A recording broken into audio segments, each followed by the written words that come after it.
اعوذ باللہ من الشیطان الرجیم بسم اللہ الرحمن الرحیم السلام علیکم ورحمۃ اللہ وبرکاتہ رب زدنی علما۔ آج ہم عشرہ ذی الحجہ سیریز کے بارے میں پڑھیں گے۔ عشرہ ذی الحجہ سے مراد ذی الحجہ کے پہلے 10 دن ہیں جن کی بہت فضیلت آئی ہے۔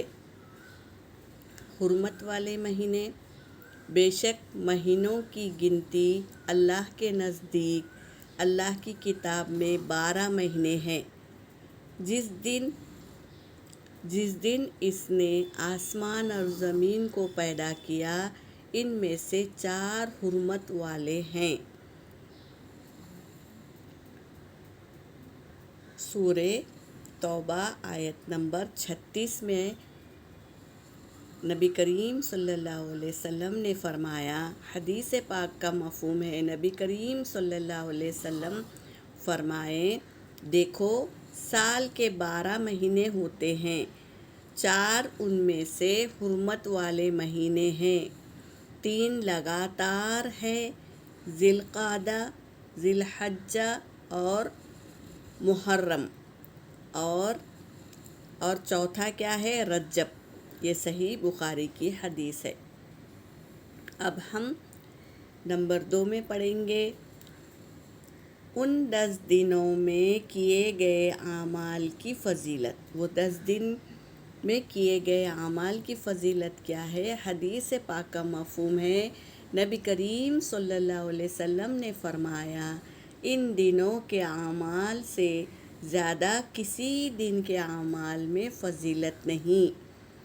لوگوں نے پوچھا، اور جہاد میں بھی نہیں؟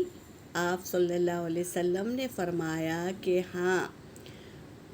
ہاں جہاد میں بھی نہیں، مگر جو شخص اپنی جان اور مال کے ساتھ اللہ کی راہ میں شہید ہو جائے۔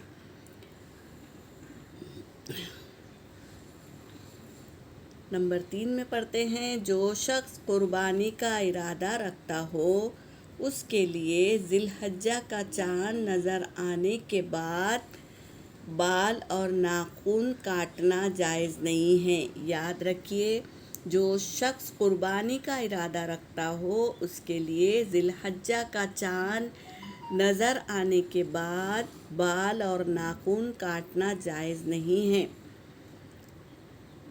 اگر کاٹنا ہو تو چاند سے پہلے کاٹ لے، اگر چاند دکھ جائے تو اس کے بعد نہ کاٹے۔ حدیث پاک کا مفہوم ہے، آپ صلی اللہ علیہ وسلم نے فرمایا، جب عشرہ ذی الحجہ شروع ہو جائے تو جس شخص کے پاس قربانی ہو اور وہ قربانی کرنے کا ارادہ رکھتا ہو تو وہ اپنے بال اتارے، نہ ناخن تراشے، بال بھی نہ کاٹے اور ناخن بھی نہ تراشے۔